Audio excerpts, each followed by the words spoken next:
September 21st, 2005. I'm Ted Koppel, and this is Nightline. Tonight, it's the monster storm Rita. It's a very large hurricane right now. We're out of here. Newborn baby, just born yesterday. We're not going to even take a chance. We're on our way out tomorrow morning. This time, bearing down on Texas. Bearing down on a city that has already seen the worst hurricane on record. Galveston had majestic homes, ornate buildings, grand churches, and then overnight, everything was changed. Tonight, Hurricane Rita, state of emergency. This is a no-win situation for almost everyone. If all of those in Rita's path are not evacuated in a timely and efficient manner, if supplies are not pre-positioned, if there isn't adequate shelter for all of those fleeing the storm, they'll be wholly hell to pay. How could anyone witness what happened in New Orleans and not draw the appropriate lessons? But even if President Bush is on the case until Hurricane Rita makes landfall, if his Secretary of Homeland Security and the new acting director of FEMA coordinate everything down to the nth degree with the governor of Texas and the mayor of Galveston, if the loss of human life is kept down to an absolute minimum, there will still be those who say, sure, they got it right for Texas. Why couldn't they do that for Louisiana? No question. As terrible as the prospect of a Category 5 hurricane bearing down on the Gulf Coast of Texas will be for the next 48 hours, everyone is a little smarter, a little better prepared, and a lot more sensitive to the impact of such a massive storm than they were just 3 weeks ago. And if that helps save some lives, then so much the better. The same man who was warning the city of New Orleans before Katrina struck is issuing dire predictions again tonight. Max Mayfield, the director of the National Hurricane Center in Miami, took time to talk with me earlier this evening. Max, why at a time like this are you wasting your time talking to me? Because, Ted, this is just as serious as Hurricane Katrina was here a few weeks ago. This is a Category 5 hurricane at the very top end of our scale, headed towards the Texas coast or the southwest portion of Louisiana. This has potential to do extreme damage, just as Katrina did. It is said that just before Katrina hit, you called friends of yours in New Orleans and you said, I'm really scared. I'm really worried for you. This could do devastating damage. Are you making similar calls tonight? No, sir, I'm not. And I think if there's any good thing that's come out of Katrina, that has really, shaken a few people up. And we've been talking to the emergency managers in Texas and Louisiana and FEMA here for several days on Rita. And they're already moving, and in fact, my hat's off to the folks that are in Texas. They're doing something they've never done before. They're calling for mandatory evacuation. They've never liked that word mandatory in Texas, but I'm really glad to see that in some of those counties. Galveston has always been the standard. The 1900 storm in Galveston has always been the standard by which devastating hurricanes are measured. Is this one as big, or do you know, or is it just that we've made so much progress in terms of warnings that we shouldn't see anything like the devastation that hit Galveston back then? Well, we could see the devastation. Hope we don't have the loss of life. If this hurricane comes in as even a Category 4 hurricane just to the south of Galveston Island, most, if not all, of Galveston Island will be underwater. What is it that most concerns you? I mean, sometimes it's the surge, sometimes it's the winds. What is it this time? With this hurricane, it's the whole 9 yards. The storm surge number one, the strong winds, and this will certainly be a test of the building codes in Texas. The rainfall, and as this moves inland, it may very well slow down over Texas and, eastern Texas and Oklahoma.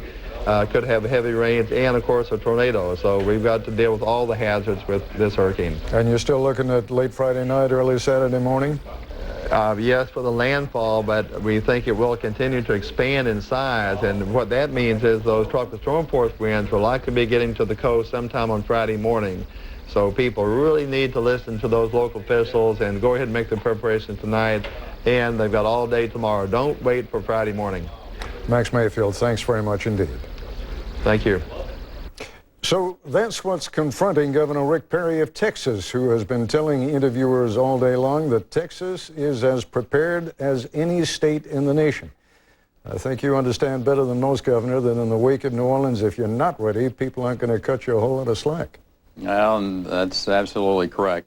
Texas, unfortunately, in one way, we have so many disasters here. When you think about the space shuttle disaster, when you think about Storm Allison that dumped inches after inch on Houston 3 years ago, did $5 billion worth of damage. We had the Queen Isabella Causeway that fell back 3 years ago. So we've had our fair share of disasters of which we've had to deal with. Plus, we've been practicing for an event such as this, Ted, for 4 years, since 9/11. And as I've said, and I believe truly, that this state is prepared as well as it can be, as any state in the nation.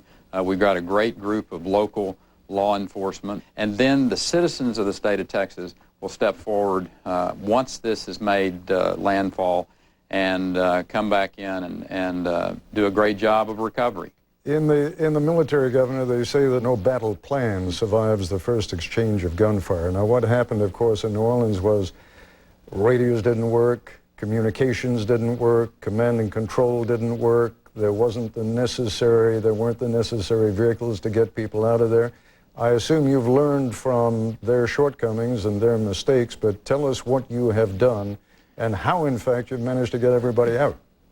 Well, the fact of the matter is that we know that we won't be perfect, but we do realize that the first and foremost issue here is to get people out of harm's way. That's what's important. If you have a nursing home residence, if you are in a facility, a private facility, that has not been contacted, or you've lost your way to move people out, there is an 800 number at our Department of Public Safety, 1-800-525-5555, that you can call, and we will make sure that transportation shows up to get those individuals to safety. And it's the most important thing that we do is the evacuation process. The point I was making is once the storm hits, communication goes out, electricity goes out, the generators don't work, the computers don't work.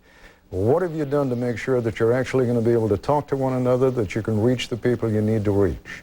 Yes, sir. We have sat phones that are already pre-positioned. As a matter of fact, this station, Guycom, that we're broadcasting from at this moment is going to be in place in Port Lavaca, coordinating with our Department of Public Safety. So we have made arrangements knowing full well that that is absolutely correct. Electricity's gone, the regular way of communicating is gone, but we're going to have both satellite capability and our own generated real-time communications in place to do exactly what was missing in many places in Louisiana. You've spoken a couple of times already, I gather, as recently as this evening with your fellow Texan, the president, and I'm sure that he has learned some lessons from what went wrong after Hurricane Katrina. You have no doubt, I take it, that you're going to get what you need. Absolutely. The president, I think, has done a wonderful job of keeping an eye, certainly on this storm and also Katrina. And look, I think you always learn every time. When you quit learning is when the problems show up. So I think we all learn every time there is an event of any size. This is a big one.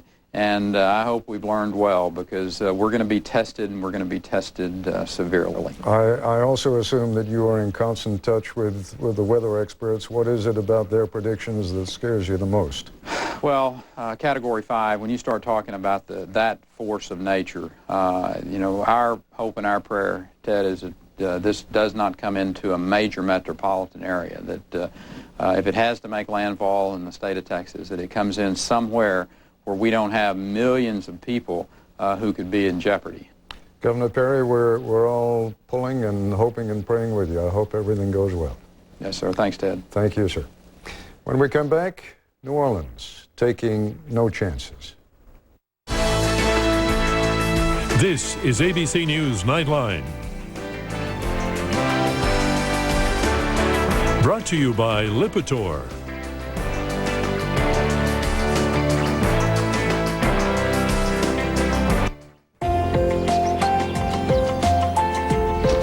Thank you, Doc. Cholesterol's down. Well done. Great. Hello, doctor's office. And I gotta tell you, nice job. Mr. Decker? I told you we'd get it down. Yep, even doctors can have high cholesterol. When diet and exercise aren't enough, adding Lipitor can lower your bad cholesterol from 39 to 60%. In fact, more cardiologists surveyed said they'd prescribe Lipitor for their own family members than any other cholesterol brand. Lipitor is one of many cholesterol-lowering treatment options in addition to diet and exercise that you and your doctor can consider. Lipitor is not for everyone, including people with liver problems and women who are nursing, pregnant, or who may become pregnant. Simple blood tests are needed to check for liver problems. Tell your doctor about other medications you are taking or if you experience muscle pain or weakness, as these may be signs of a rare but serious side effect. Ask your doctor about Lipitor today. Thursday, Barbara Streisand, brutally honest, funny, and wildly surprising. Oh, I know heartbreak. In a Diane Sawyer exclusive. You want to name their names? It's the interview that will have everyone talking, only on primetime, Thursday at 9:30, 8:30 Central. Fall is in the air, and days are getting shorter, the nights cooler, and Gallery Furniture is having their big fall sale with tremendous savings at all our locations. Living room, dining room, bedrooms, and more. Fine quality furniture giving you affordable luxury. And 12 months same as cash financing helps make your house a home. Gallery Furniture in Beaverton and Clackamas, Milwaukee. Home loans confused Julie. What are points at escrow, she'd wonder. Then she went to Washington Mutual. They explained the process step by step. Now Julie's never confused. And the answer is... basal ganglia. basal ganglia. I'll take it. And I don't need the extended warranty. So when you say it's not you, it's me, you're really saying it's me. Exactly. Do you want that snow pea? Nice work, Julie. Nice work. Under normal circumstances, New Orleans shouldn't have much to fear from Rita, but these, of course, are anything but normal times. Chris Bury reports tonight from New Orleans. Today, more than 3 weeks after Katrina's wanton destruction, most of New Orleans remains a ghostly shell of its former glory. Huge swaths of the city are still absolutely uninhabitable.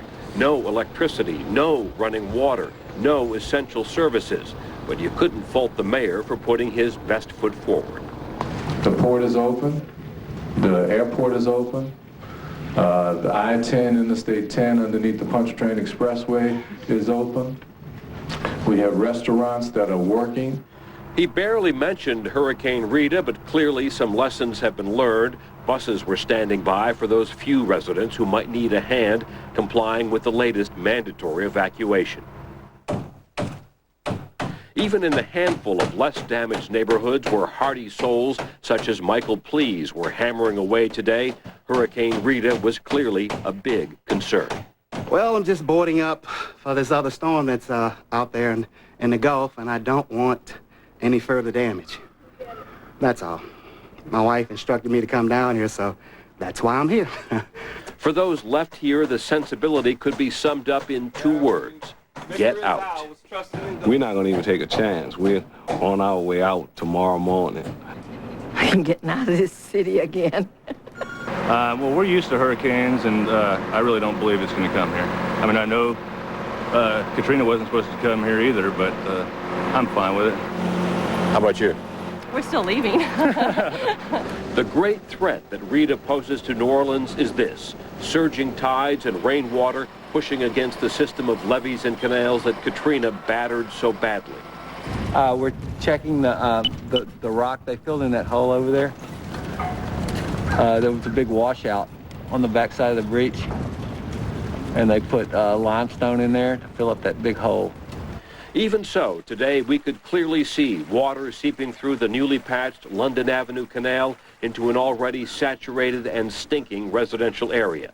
In Jefferson Parish, which borders New Orleans on 3 sides, the head of emergency services told us the whole system is still under enormous strain. What has news of Hurricane Rita done to the blood pressure around here? Raised it significantly. In what sense? Well, you know, we've got a patient who just suffered a major trauma. And luckily, that patient, it appears, is going to live. And now we've discovered that there is pneumonia in the ward. You know, that's the equivalent of what's happening here right now. We've got the metropolitan New Orleans area, all of its infrastructure taxed to the limit, in some cases destroyed. Throughout the day, Army engineers and civilian contractors raced the clock to shore up what they could, but the critical factor is far beyond their control: the intensity of whatever rainfall Rita splashes on New Orleans. If we get 3-4 inches within an hour, that can be significantly a problem, you know, really serious.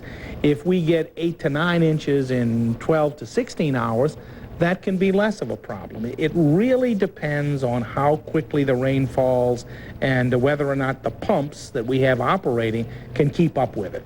As New Orleans waits, the grim work goes on. Today's search and recovery teams were just getting to homes that only boats had been able to reach before. Already bone-tired, the thought of more water made them even wearier. We work good 12 to 14 hours a day, sometimes 20 hours a day. You get a minimal amount of sleep.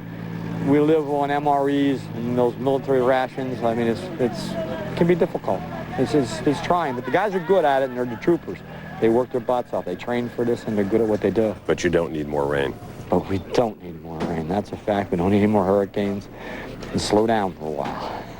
Tonight, New Orleans seems eerily empty and vulnerable. That most people have now left certainly lessens the potential for more human loss, but this fragile city, still barely beginning to recover from one devastating hurricane, was now prepared to cope with the consequences of yet another.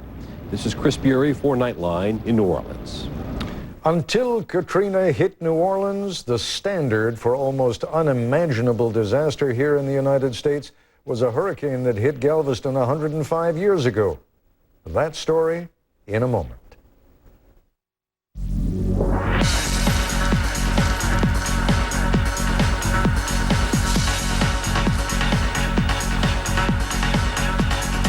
Want all your cats to look their best?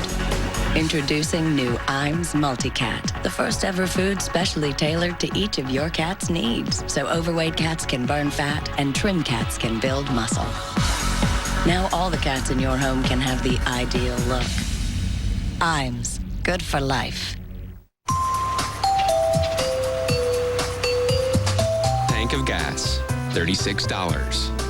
Being there when he changes his mind about joining the circus, priceless. There are some things money can't buy. For everything else, there's MasterCard. So I put on this Thermacare heat wrap for knees. It heated up and it was all downhill from there. With less knee stiffness, less pain. Nice. Oh, and since the knee wrap can go anywhere I go, I'm gone. The Verizon Fiber Optic Broadband Network. Connecting more people To gaming, video, music, and each other. My job? My job. My job, make the network even stronger. Faster, more powerful. With our growing team of experts, we're building the only large-scale, fully fiber optic network in America. To deliver the next generation, phone, internet, and TV. I'm proud. I'm proud. I'm proud. We're proud to be Verizon. Our people, our network.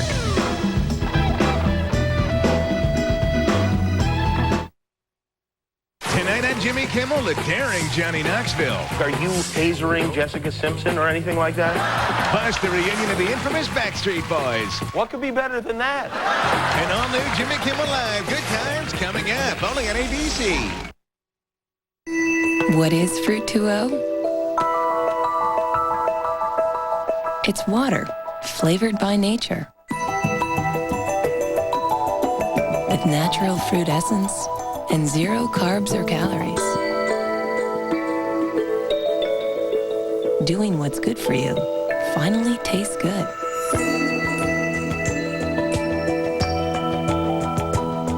Fruit 2.0, fresh picked water. Did you know Honda makes portable generators? Well, they do, and they're perfect for camping, working anywhere you need. For all kinds of RV comforts like air conditioning, or for emergency backup. Lightweight and quiet, Honda's got a generator that's right for you. See the CU 2000? 2 of them provided enough power to film this entire commercial. Honda, the power of choice. Call us for the dealer nearest you or shop online now at honda.com.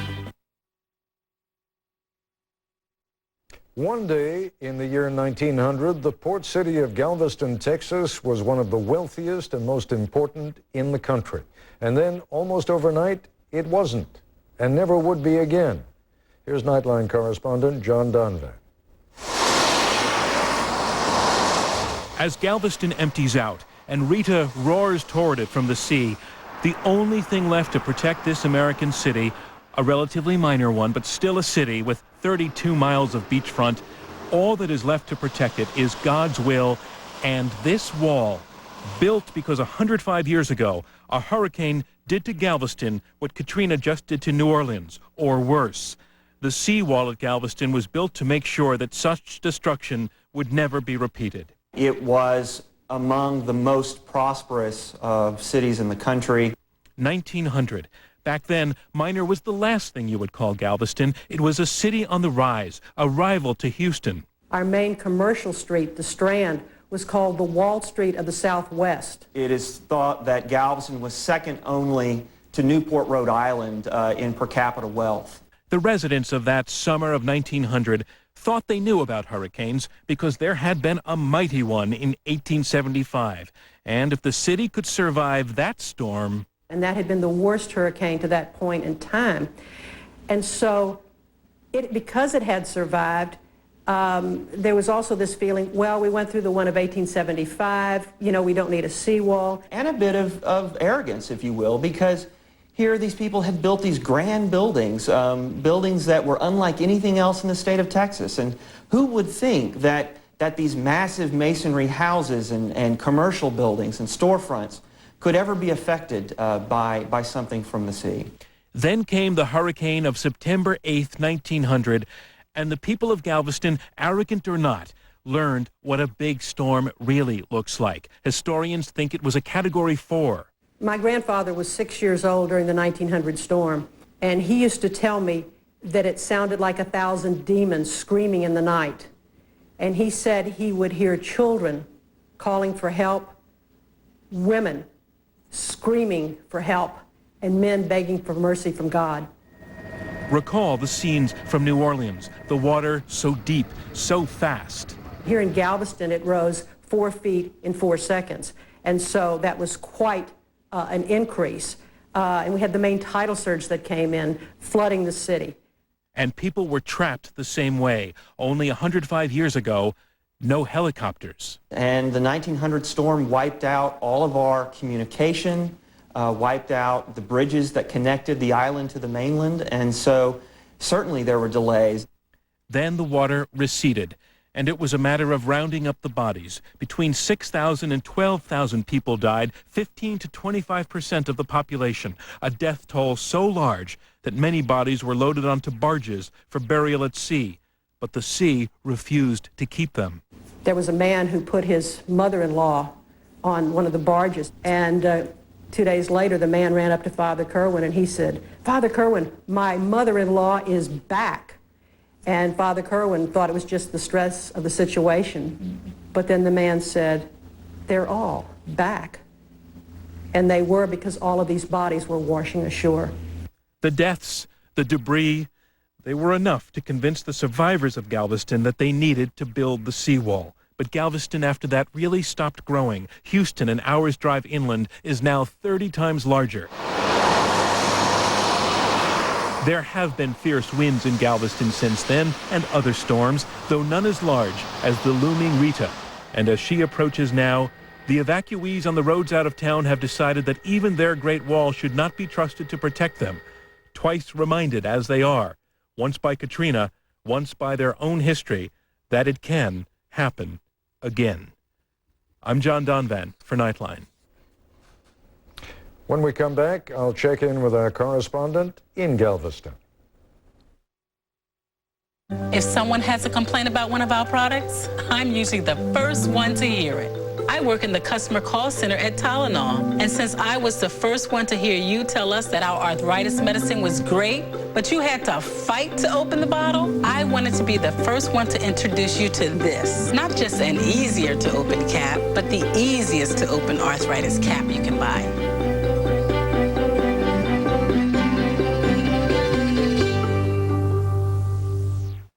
What cooks like butter, spreads like butter, and has a fresh dairy taste like butter without the cholesterol and high saturated fat? Smart Balance Buttery Spread. Smart Balance just received another Best Taste Award and is endorsed by professional chefs. It's the only spread with a patented balance of fats to help increase HDL good cholesterol and avoids trans fat naturally, not artificially as some spreads do. Smart Balance. You're going to love that buttery taste. This Sunday, the series America Loves is back with a 2-hour premiere event. It's all about overcoming the odds. And an emotional story of heroism. The season premiere of Extreme Makeover Home Edition, Sunday at 7/6 Central, only on ABC.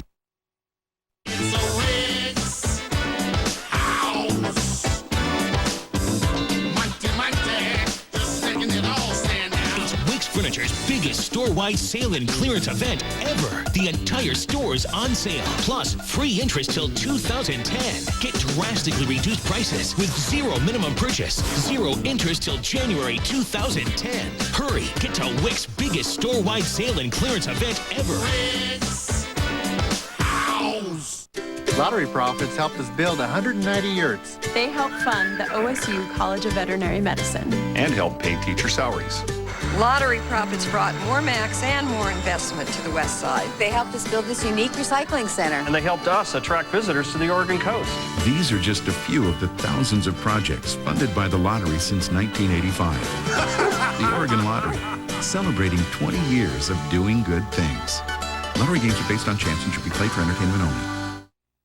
This is an Oregon forest, but unfortunately so is this. Fire is a normal visitor to a healthy forest, but years of keeping fire out and a lack of thinning have left many of our forests filled with fuel for large, intense wildfires, putting homes and habitat at risk.